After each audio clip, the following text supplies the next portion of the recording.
So help you God? So help me God. Congratulations, Mr. President. He swept into office on a message of hope and change, becoming the first African American to lead the United States during a tumultuous time in history. Facing 2 wars and the greatest economic turmoil in a generation, Barack Obama pledged from his first moments as president his actions would be ambitious. Starting today, we must pick ourselves up, dust ourselves off, and begin again the work of remaking America. That included a nearly $800 billion economic stimulus plan, auto and bank bailouts, and housing recovery measures.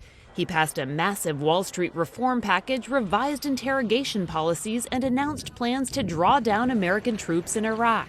The first 100 days and then the first 2 years was extremely active in terms of getting legislation through. It was a phenomenally productive time. Obama also went to work on another promise. A year after taking office, he signed into law the Affordable Care Act, or Obamacare, providing millions of uninsured Americans health coverage. We are not a nation that scales back its aspirations.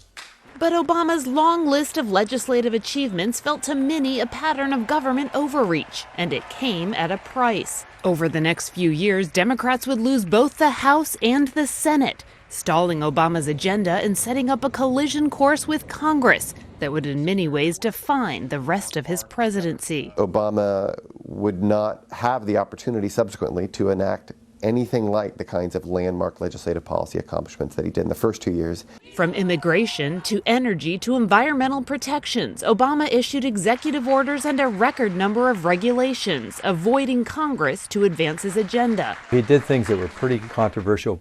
Some people call it a unilateral expansion of power of the president, but he did it because he couldn't get things through Congress. Now, many of those actions are at serious risk, including his signature health care law, as Donald Trump threatens to reverse much of what Obama has enacted. And all illegal executive orders will be immediately terminated.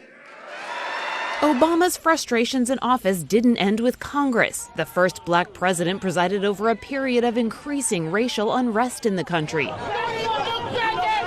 And despite promises and pleas for passage of gun control, he found himself repeatedly left to console communities shocked by mass shootings. Sing praise,